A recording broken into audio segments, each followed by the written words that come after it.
नमस्कार साथियों, कैसे हैं आप लोग। पढ़ाई लिखाई ठीक ठाक चल रही है आप लोगों की, सब बेहतर। एक विशेष जानकारी जिसके लिए आज का ये सेशन आपके सामने आ रहा है। विशेष जानकारी, वैसे आप तक ही अलग अलग माध्यमों से ये जानकारी पहुंची होगी, लेकिन चूंकि हमारी जिम्मेदारी है कि कोई खबर अगर आई और वो शिक्षा से संबंधित है तो उसको सही तरीके से आप तक पहुंचाया जाए।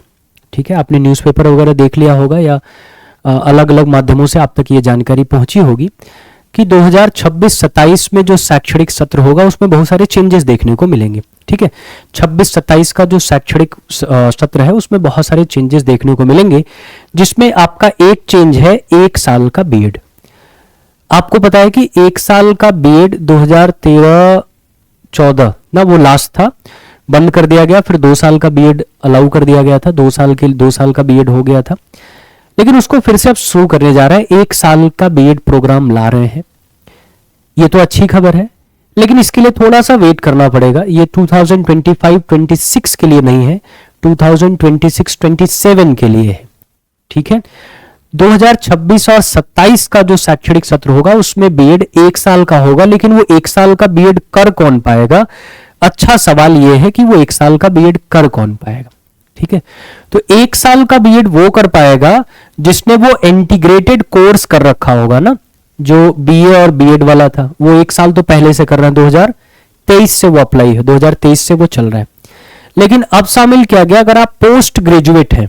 ठीक है, अगर आप पोस्ट ग्रेजुएट हैं तो फिर आप 1 साल का बीएड कर सकते हैं, यानी स्नातकोत्तर अगर है तो 1 साल का बीएड आप कर सकते हैं। ठीक है, अगर आपने स्नातकोत्तर की डिग्री ले रखी है, एमए की डिग्री ले रखी है, तो आप 1 साल का बीएड कर सकते हैं। एमए की डिग्री होनी, मास्टर डिग्री होनी जरूरी है। ठीक है, 1 साल के बीएड के लिए, या वो 4 साल वाला कोर्स आपके पास होना चाहिए।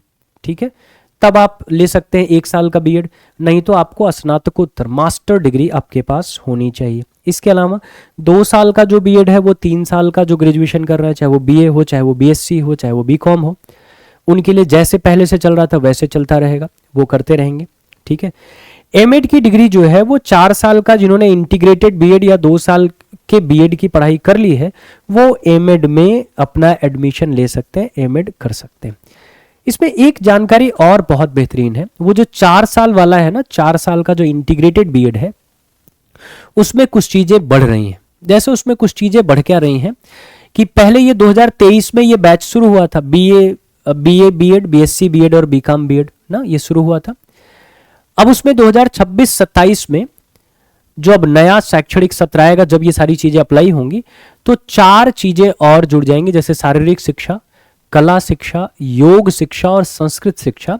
अब इनको भी ऐड कर दिया गया वो 4 वर्षीय कार्यक्रम में। ये भी एक चेंजेस आपको देखने को मिला है। एनईपी 2020 बहुत दिन से आप इसको चर्चा में सुन रहे हैं, और इसके रूल रेगुलेशन अब धीरे धीरे अप्लाई होने लगे हैं, जिसमें 4 स्टेज में पढ़ाई को बांट दिया गया है। उसमें जो प्रोफेसर पंकज अरोड़ा साहब हैं, जो अध्यक्ष हैं इस समिति के, उन्होंने कहा था कि अब हम ये चाहते हैं कि जो फर्जी कॉलेजेस चल रहे हैं, जो रैकेट चल रहा है ना एक फर्जी कॉलेजेस का, जो किसी को भी बीएड की डिग्री बांट दे रहे हैं, डीएलएड की डिग्री बांट दे रहे हैं, एमएड की डिग्री बांट दे रहे हैं ना, पैसा खर्च करिए डिग्री आपको मिल जा रही, इन पर नकेल कसेंगे। और दूसरा, अब शिक्षा को एक लक्ष्य से जोड़ेंगे। मतलब अगर आपको टीचर बनना है तो ये आपको पहले से ही डिसाइड करना पड़ेगा, यानी 12th तक जाते जाते आपको अब ये डिसाइड करना पड़ेगा कि आप आगे क्या करना चाहते हैं। उसी के अकॉर्डिंग अब आप एडमिशन लेंगे और उसी के अकॉर्डिंग आप आगे बढ़ेंगे। मतलब अगर आपने एक तरीके से, जैसे अगर इस तरीके से मान लें कि अगर आपने ये रखा है कि बीए बीएड दोनों साथ साथ कर रहे हैं, तो आपकी डिग्री सिर्फ टीचर बनने के लिए ही मान्य होगी, आपका पहले से तय हो जाएगा। तो इससे एक चीज पर तो और, मतलब शिक्षा में जो सुधार होगा वो तो होगा ही, मुझे ऐसा लगता है कि एक चीज में और सुधार होगा। जैसे कई बार क्या होता था, कुछ लोग नौकरी पा जाते थे, प्राइमरी के शिक्षक बन गए, और फिर उससे बड़ी पोस्ट के लिए उन्होंने प्रिपरेशन करी, और फिर वो एलिजिबल हो गए और उन्होंने परीक्षा पास कर ली, वो छोड़ के चले जाते थे, पोस्ट खाली रह जाती थी। वैकेंसीज का देख रहे हैं, आपकी वैकेंसीज कितनी इरेगुलर है। पता लगता था स्कूल में शिक्षक भी नहीं है, और बहुत सारे स्टूडेंट जो प्रिपरेशन कर रहे हैं उसके वो बाहर बैठे हुए हैं, उनको मौका ही नहीं मिल रहा है। तो उस पर एक लगाम उस पर जरूर लग जाएगी। अब वही लोग इस फील्ड में जाएंगे जो शिक्षक बनना ही चाहते हैं, जिनको पढ़ाना अच्छा लगता है, जिनको शिक्षण कार्य करना अच्छा लगता है। इसके अलावा जो यूपी टीईटी आपका है, टेट है, इसमें भी परिवर्तन आपको देखने को मिलेगा। ठीक है, तो ये अब कमर कस लीजिए कि आगे आने वाले जो अब शैक्षणिक सत्र है उसमें पढ़ाई को लेकर बहुत सारे चेंजेस देखने को मिलेंगे, काफी पॉजिटिव चेंजेस देखने को मिलेंगे, इसलिए कमर कस लीजिए। चीजें बहुत रेगुलेट होने वाली हैं, बहुत सिस्टमेटिक होने वाली हैं और एकदम एक पटरी पर एक लयबद्ध तरीके से चलने वाली है। अगर जिस तरीके की योजना बन रही है वो सारी योजनाएं सही रूप में लागू हो गई तो ना।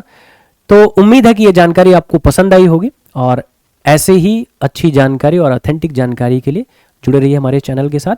चैनल शेयर कर दीजिए, सब्सक्राइब भी कर लीजिए अगर आप पहली बार हैं, और अगर आपको ये सेशन अच्छा लगा तो अपने दोस्तों के साथ शेयर भी कर दीजिए। मिलते हैं फिर अगले सेशन में कुछ और जानकारी के साथ। स्वस्थ रहिए, मस्त रहिए, हंसते मुस्कुराते रहिए। Thank you so much. Best of luck.